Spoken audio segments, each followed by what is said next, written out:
Njengoba wazi ukuthi umfutho wegazi ongalawuleki uyinkinga evamile, emazweni afana neNdiya, futhi empeleni siyinhlokodolobha yomhlaba wonke yomfutho wegazi ongalawuleki. Futhi iziguli ezinomfutho wegazi ongaphansi kokulawula zinezingozi eziphakeme zokuhlaselwa yisifo senhliziyo, isifo sohlangothi, nezinkinga zamaphaphu esikhathini eside. Sibonga ubuchwepheshe obusha esinabo, amathuluzi amasha okwelapha umfutho wegazi ongalawuleki, ikakhulukazi ezigulini ezinomfutho wegazi ngaphandle kwemithi eminingi futhi ezingakwazi ukuphuza eminye yale mithi ngokuhamba kwesikhathi. Uma ungumuntu osebenzisa imishanguzo, kodwa nokho umfutho wegazi awukalawuleki, noma uma ungakwazi ukubekezelela eminye yemithi ngenxa yemiphumela engemihle, khona-ke lena inqubo yakho ebizwa ngokuthi inqubo yokuvimbela izinso.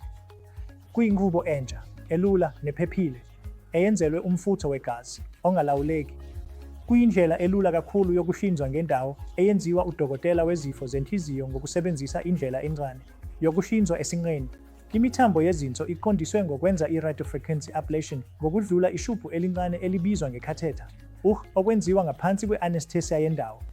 Inqubo ngokwayo ithatha cishe imizuzu engama-40 five, futhi isiguli singadedelwa kungakapheli amahora angama-24. Idatha ibonise ukuthi ngokwenza le nqubo kukhona ukuncipha okukhulu komfutho wegazi ngokuhamba kwesikhathi, ikakhulukazi lezo ziguli ezingakwazi ukunciphisa inani lemithi lapho zingakwazi ukuphuza imithi yomphumela omubi.